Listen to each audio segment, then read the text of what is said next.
kenal dulu ya, karena ini saya alhamdulillah bisa bertemu di pagi hari ini dengan 700-an lebih ya rekan-rekan baru mungkin di sini. Tadi Pak Kunjung, Pak Suyanto sudah menyampaikan sangat jelas sekali bagaimana peran BNSP di dalam terkait meningkatkan kualitas SDM Indonesia ya.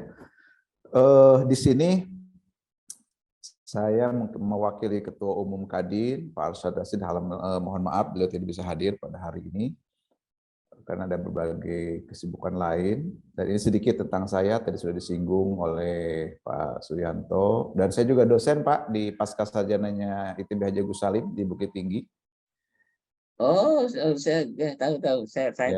Ya, Terima jadi kasih. saya boleh jadi anggota ya, Boleh, asosiasi. sangat Pak, sangat Pak. Sangat Pak. Baik. Nah, ada 3 hal yang sekilas mungkin akan saya sampaikan. Pertama, ada 3 tantangan, 3 solusi, dan mungkin sedikit nanti bagaimana peran Kadin terhadap kaitan dengan topik kita pada pagi hari ini. Terkait dengan tantangan kita bersama, tadi juga disinggung oleh Pak Suyanto dan juga oleh Pak Kunjung bahwa kita menuju tahun 2045 Indonesia menjadi negara maju. Ya, ini tantangan pertama. Kenapa disebut tantangan? Karena hari ini, saat ini semua kita sangat optimis kita bisa mencapai posisi menjadi negara maju di tahun 45, di tahun setelah 100 tahun kita merdeka gitu ya. Berbagai angka menunjukkan bahwa kita sangat optimis menuju ke sana ya, dari mulai kita sudah mulai bergerak meninggalkan upper middle income di sini ya, dan kita berharap nanti tahun 2036 kita sudah keluar dari middle income. Dan menuju pada tahun 2045 itu kita pada posisi sebagai negara maju. Ini adalah sebuah tantangan. Kenapa dikatakan tantangan? Karena memang tidak mudah merealisasikan ini. Betul kita punya angka bonus demografi ya, tetapi kembali apakah jumlah tenaga kerja yang banyak itu menjadi sebuah bonus atau menjadi permasalahan kita, tergantung bagaimana kita menyiapkan SDM tersebut. Ini tantangan pertama, Bapak Ibu sekalian. Tantangan kedua, kita hari ini sedang berada di zaman beririsan ya, antara revolusi industri 4.0 dan juga kita berada pada society 5.0 ya. Ini 2 kondisi yang berbeda tetapi tentu beriringan ya. Secara manusia kita hari ini berada pada super smart society di sini, di mana kita sudah lama meninggalkan sebagai manusia pemburu, manusia agraris, manusia industri, manusia informasi, dan hari ini kita super smart society gitu ya. Intinya adalah di sisi lain di sini kita juga berada pada industri 4.0 di mana kita memiliki berbagai kemudahan dengan adanya Internet of Things, dan segala macam di sini sudah segala digitalisasi dan sebagainya. Nah, apa tantangannya di sini adalah bagaimana dalam kondisi teknologi tinggi ini, dalam kondisi alat, robot dan sebagainya itu sangat maju hari ini, tetapi tetap manusia berperan sebagai subjek terhadap semua alat-alat tadi. Tidak boleh tadi SDM menjadi malah objek gitu ya, manusia malah digantikan oleh robot. Nah, dalam situasi ini sebuah tantangan. Artinya apa? Model manusia seperti apa yang bisa eksis, yang bisa tetap unggul di era seperti ini? Ya, ini tantangan yang kedua. Tantangan yang ketiga adalah kita juga punya sebuah proses akselerasi yang luar biasa setelah pasca COVID ini. Kita sama-sama tidak hanya di Indonesia tapi seluruh dunia memasuki era COVID kemarin, dan di masa COVID itulah kita semua manusia belajar gitu ya, dipaksa. Mungkin sebelum COVID kita semua sudah mulai mencoba untuk melakukan berbagai aspek itu, digitalisasi dan sebagainya, memanfaatkan 4.0 tadi. Nah, tetapi dengan hadirnya COVID membuat kita semua menjadi akselerasi yang luar biasa ya.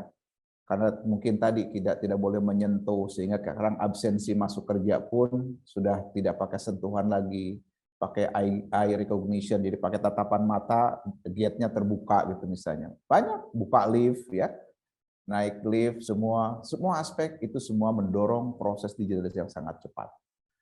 Lalu peningkatan peran artificial intelligence, big data, ini semua teman-teman sekalian, Bapak Ibu sekalian adalah upaya-upaya yang memaksa kita terjadi percepatan.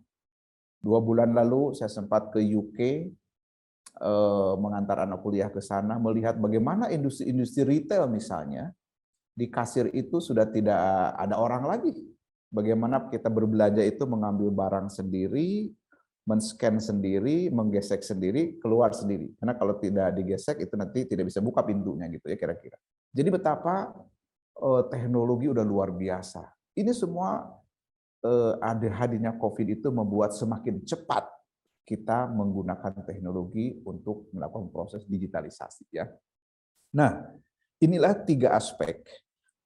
Inilah 3 tantangan yang ada di depan mata kita hari ini. Sehingga pertanyaannya adalah, lalu model insan seperti apa? Model SDM seperti apa yang ke depan bisa eksis? Dan kebetulan saya tadi mendengar yang hadir di webinar ini kan hampir 700 lebih, banyak sekali sivitas akademika ya, mungkin dosen, mungkin pengajar, dan juga mungkin ada mahasiswa. Lalu kita bertanya kepada diri kita juga adalah, apa sesungguhnya atau model manusia seperti apa gitu yang bisa eksis melewati masa seperti ini gitu ya. Menurut saya setidaknya ada 3 ya. Pertama, itu orang itu sekarang sudah tidak bisa punya pilihan lain selain harus kompeten. Boleh dikatakan hari ini bahwa kalau kita biasa itu akan binasa. Kita biasa sebagai mahasiswa akan binasa. Kita biasa sebagai profesional akan binasa. Kita biasa sebagai pengusaha akan binasa. Kita biasa sebagai university tergilas juga oleh university lain gitu kira-kira. Jadi betapa hari ini kita apapun dan siapapun kita itu harus kompeten di bidang kita. Kita harus unggul di bidang kita. Ya. Kompeten tentu kata lainnya bisa dibilang capable, able, qualified, dan lain-lain. Pada prinsipnya adalah di era sekarang, seperti tadi yang berulang-ulang oleh Pak Kunjung disampaikan, bahwa kita itu harus kompeten. Ya, bahkan kita punya banyak university, kita punya banyak lembaga pendidikan yang bertujuan untuk membuat kita kompeten. Tapi tentu pemahaman kompeten di sini adalah tidak sekedar kita melewatkan sebuah pendidikan tertentu atau kita melalui sebuah pekerjaan tertentu. Tetapi dalam hal ini adalah bagaimana kita menjadi unggul pada bidang tersebut. Kita menjadi ahli pada bidang tersebut. Sederhananya kalau saya sering menyampaikan itu di dunia kerja ya, kepada teman-teman karyawan saya suka sampaikan, kalau Anda hari ini jadi tukang sapu, jadilah tukang sapu yang terbaik. Minimal kalau dibutuhkan koordinator tukang sapu, Anda yang terpilih. Kalau Anda hari ini jadi tukang becak, jadilah tukang becak yang terbaik. Minimal kalau juragan becak membutuhkan supervisor tukang becak, Anda yang dipromosikan. Ini namanya kompeten, ini namanya unggul. Karena kalau kita biasa-biasa, kita akan tenggelam. Dalam dunia bisnis saja, kita harus berupaya unggul, masuk ke dalam blue ocean. Kalau kita ada di red ocean, pelakunya banyak. Kita pun biasa-biasa kualitasnya. Itu dengan mudah kita akan tenggelam di sana. Maka biasa akan binasa. Nah ini nomor 1. Jadi tidak punya pilihan lain, harus kompeten. Ya. Tidak cukup kompeten. Nah, karena kompeten itu tadi hanya sekedar kita hebat pada bidang kita. Yang kedua adalah harus certified, karena harus diakui. Apalagi tadi Pak Kunjung menyampaikan bahwa kita itu ada namanya mutual recognition dengan negara-negara lain. Artinya apa? ketika kita, teman-teman mahasiswa yang ada di sini misalnya, Anda sudah lulus di Indonesia, Anda mengatakan saya ini jago di bidang saya. Tetapi kalau Anda tidak punya bukti sertifikasi keahlian di bidang Anda melamar bekerja di Singapura, Anda bekerja mungkin di luar negeri sana, bagaimana mereka tahu bahwa Anda itu jago di bidang tersebut? Oleh karena itu, selain kompeten, kita juga wajib certified. Nah, ini sangat penting Bapak Ibu sekalian, dan bangsa kita udah bersyukur hari ini sudah punya badannya sendiri, ya, Badan Nasional Sertifikasi Profesi. Ya, dan Kadin tentu sangat bekerja sama erat dengan Pak Kunjung dan tim, bagaimana dunia usaha dan dunia industri betul-betul semua sektor punya SKKNI-nya, semuanya mensertifikasi karyawannya. Ya, certified, yes, ini tidak bisa tidak, ya, karena sekarang sekali lagi kita tidak hanya berada di Indonesia, apalagi kita tahu ya, Bapak Ibu sekalian, kalau kita di Jerman mungkin equal antara jumlah, bahkan berlebih antara supply lulusan sekolah dengan demand industri. Jadi banyakkan demand-nya dibandingkan dengan supply-nya. Artinya apa? Dengan mudah lulusan itu diserap oleh industri karena sangat tinggi demand-nya. Di kita sendiri di Indonesia ini kondisinya sangat berat. Di mana supply-nya justru jauh lebih luar biasa banyak, sedangkan demand-nya terbatas. Kondisi ini harus disikapi oleh tenaga kerja kita, dia harus mensertifikasi diri dengan baik. Supaya apa? Dalam tanda kutip, kalau tidak bisa menjual diri di Indonesia, gitu ya, karena keterbatasan demand tadi, kita bisa menjual diri di luar sana. Dengan cara apa? Harus berbekal sertifikasi yang harus kita miliki. Tidak boleh sekedar kompeten, tapi harus certified. Tentu tidak boleh juga certified, tapi tidak kompeten ya. Nah itu pasti nggak mungkin ya, karena para LSP-nya sudah dibina oleh Pak Kunjung. LSP itu harus mensertified orang yang kompeten, gitu kan? Tidak boleh memberikan sertifikasi kepada yang tidak kompeten. Nah, cukupkah dua solusi ini harus kompeten dan certified? Tidak. Harus ada yang ketiga, yaitu produktif. Ini penting sekali kita bagi dunia usaha dan dunia industri. Kenapa Bapak Ibu sekalian? Karena orang kompeten dan orang certified tadi itu baru melekat pada dirinya. Itu baru dia punya senjata yang cukup untuk berperang. Tetapi apakah kompetensi dan sertifikasi yang dia miliki itu berdampak kepada organisasi, berdampak kepada bisnis, itu hal lain. Nah, oleh karena itu, dalam konteks ini, kita semua di sini sebagai dosen dan praktisi SDM harus memastikan bahwa orang-orang yang ada, ya mungkin mulai dengan diri kita ya, bahwa diri kita dan orang-orang di sekitar kita, baik di dunia kampus, mungkin di dunia usaha atau dimanapun, tidak sekedar didorong mereka untuk kompeten, certified, tetapi juga harus kita pastikan mereka semua itu produktif. Ya. Jadi certified without implementation itu no. Artinya apa? Dia punya banyak kompetensi, dia punya banyak sertifikasi, tetapi dia tidak terapkan, dia tidak gunakan dimanapun dia berada, maka semuanya itu menjadi sia-sia belaka. Sehingga yang dibutuhkan adalah ini dia, produktif. Produktif itu apa? Seluruh kompetensi, seluruh sertifikasi yang dimiliki itu didorong, digunakan bagaimana mampu sebesar-besarnya untuk menghasilkan output atau bisa sekuat mungkin mengecilkan input, menggendutkan revenue, menguruskan biaya-biaya, biaya orang, biaya bahan baku dan sebagainya, sehingga pada ujungnya adalah akan menggendutkan namanya profit, kan gitu. Ini kalau kita bicara productivity. Nah, jadi seluruh resources kita tadi yang berupa kompetensi dan sertifikasi tadi belum berbunyi apa-apa kalau tidak diarahkan kepada upaya kuat bagaimana membangun output ini atau bagaimana mengecilkan inputnya, mengefisienkan bahan-bahannya sehingga ini kita dorong terus semakin besar, ini kalau bisa semakin kecil. Atau ininya tetap boleh, tapi ininya semakin kecil. Atau ininya tetap boleh, tapi ininya semakin banyak. Dan seterusnya, dan seterusnya, banyak variasinya. Tetapi inilah ukuran bahwa kompetensi kita dan sertifikasi kita itu berdampak kepada organisasi. Kita sebagai dosen, kita sebagai pengajar, kita sebagai apapun, maka kita akan dibayar berdasarkan output tadi. Jadi tidak boleh kita sudah merasa hebat dengan sejumlah kompetensi, sejumlah sertifikasi, tanpa ada upaya keras untuk mendorong menjadi sebuah output, maka lalu kita menuntut sebuah benefit lebih besar, itu sangat sulit. Jadi organisasi akan dengan senang hati berbagi profit gitu kan, seandainya kompetensi kita tadi digunakan, sertifikasi kita digunakan untuk membesarkan output dan mengecilkan input di sini.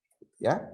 Nah lalu Bapak Ibu dan rekan-rekan sekalian, siapa yang paling banyak berperan di dalam meningkatkan produktivitas dari orang-orang yang ada di dalam perusahaan kita, di dalam organisasi kita? Tentu yang harus menjadi perhatian kita adalah para pemimpinnya. Jadi saya ingin sangat mengaitkan bahwa mari kita tidak boleh lupa bahwa organisasi kita itu ada sejumlah leader di sana, di mana mereka punya peranan besar untuk menjadikan orang-orang kita itu menjadi produktif atau tidak produktif. Tidak boleh leader-leader kita itu hanya sekedar mendorong orang kompeten dan certified. Berhenti sampai situ, tidak boleh. Para leader itu punya peran besar, mereka harus mendorong orang-orang itu hingga pada ujungnya yaitu produktif. Para leader punya peran besar. Kalau leadership mereka bagus, dia mampu memberikan gambaran visi misi perusahaan dengan jelas kepada tim. Sehingga orang-orang akan dengan semangat menumpahkan semua kompetensinya, semua sertifikasinya untuk bekerja. Tapi kalau dia tidak punya leadership yang bagus, orang sekedar bekerja saja, tidak tahu gambaran mau ke depan itu mau kemana, gitu ya. Yang kedua, leader harus mampu memiliki manajerial yang kuat. Kenapa? Di sini akan bicara bagaimana membuat perencanaan, bagaimana melibatkan orang, bagaimana mengevaluasi. Ini kemampuan manajerial. Kalau leader-leader kita lemah di aspek ini, bisa kita pastikan organisasi tempat kita berada menjadi tidak produktif. Ya. Yang ketiga adalah para leader punya peranan besar di dalam mengambil keputusan. Semakin para leader kita lemah dalam decision making-nya, senantiasa menunda, senantiasa dalam keraguan, senantiasa tidak punya kepedean di dalam mengambil keputusan, maka anak buahnya akan semakin tidak produktif. Ingat, keputusan atasan adalah makanan anak buah. Ketika atasan tidak mutusin-mutusin, anak buah akan bengong terus, artinya buang waktu, buang tenaga, dan artinya tidak produktif. Yang keempat, peranan leader sangat penting adalah ngebangun tim. Bagaimana dia bisa memberdayakan tim, menyatukan tim, tidak dibiarkan tim itu pecah belah, tim itu individualis. Nah, disinilah makanya bagaimana para pemimpin harus kita dorong agar mereka semua itu mampu merangkul, mampu mengutilisasi semua anggota tim, ya, agar menjadi produktif tadi, ya. Dan terakhir, bagaimana para leader memiliki kemampuan komunikasi efektif yang baik. Potensi sebuah organisasi menjadi tidak produktif sangat besar ketika anggota organisasi itu memiliki leader-leader yang tidak bagus komunikasinya. Dia menyemangati, orangnya jadi tidak semangat. Dia memberikan coaching, anak buahnya tidak bisa memahami apa yang di-coachingkan. Padahal 70% lebih waktu pemimpin itu adalah untuk berkomunikasi. Bayangkan. Jadi betapa organisasi akan menjadi tidak produktif kalau leader-leadernya tidak punya kemampuan komunikasi yang efektif. Ya. Dan terakhir, jangan lupa akar dari kemampuan seorang leader juga harus mampu membuat happy timnya. Ya, karena karyawan yang happy akan membuat mampu dia menghappykan customers, gitu kan?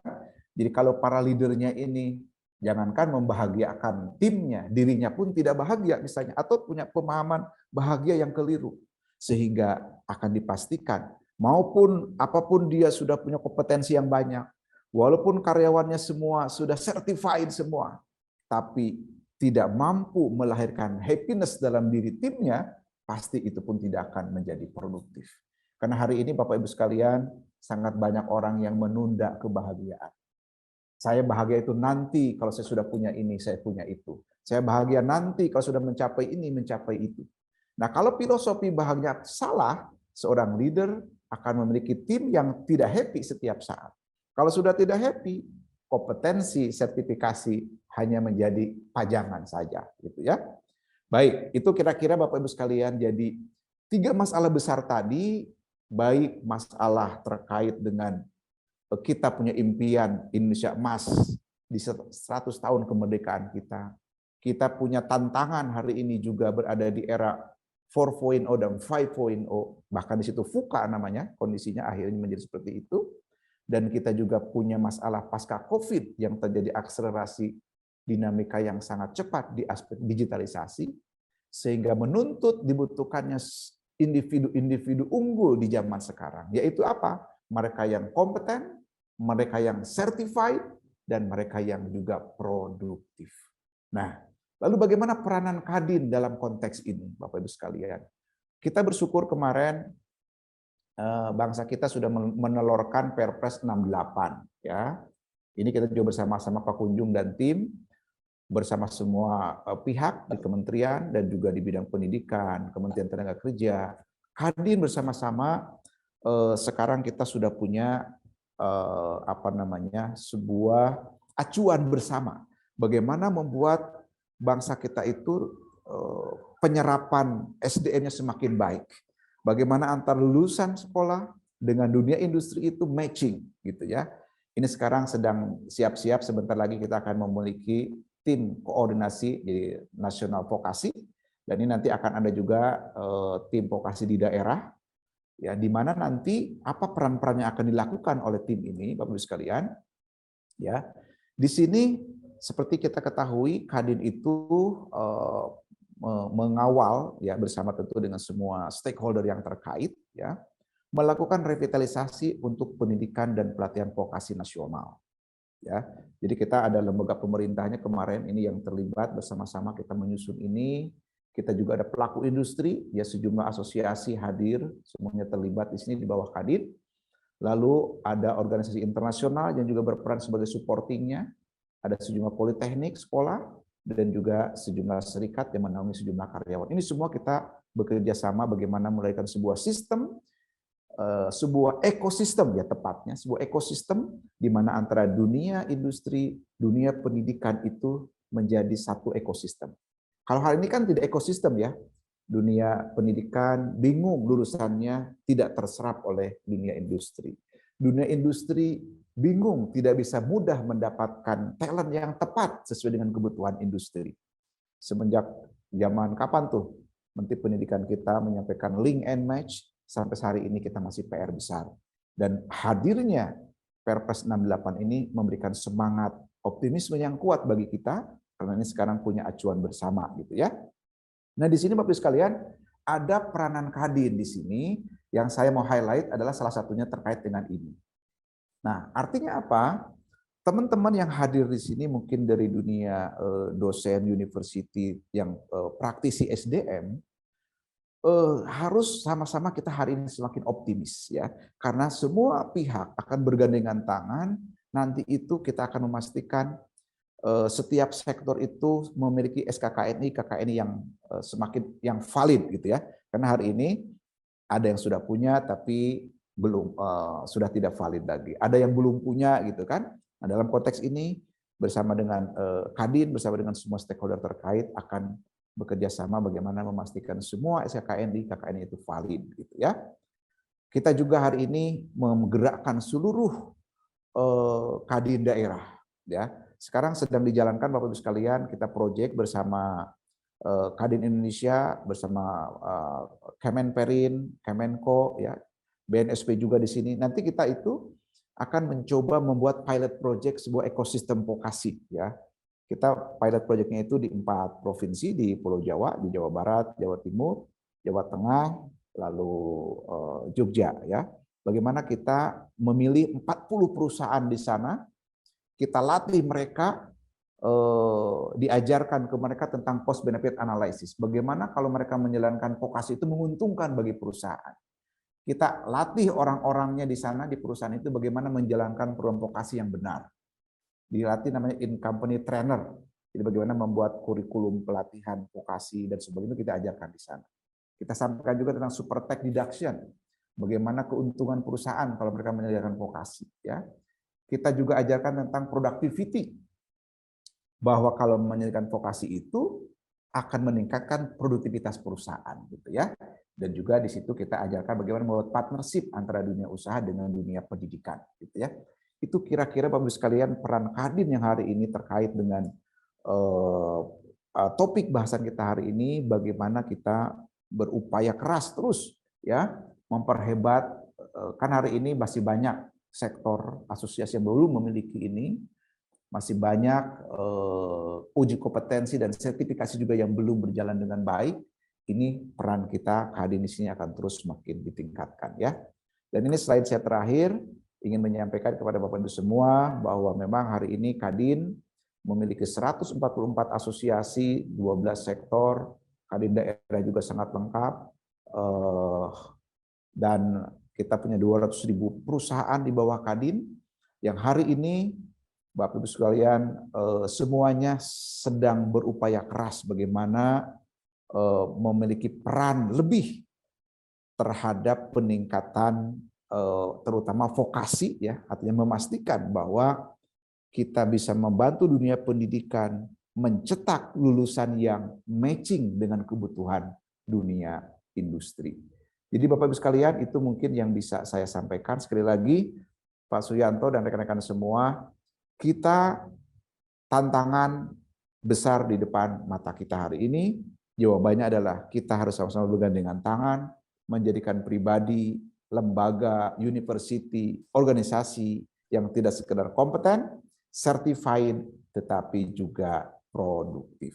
Demikian yang bisa saya sampaikan. Terima kasih. Assalamualaikum warahmatullahi wabarakatuh.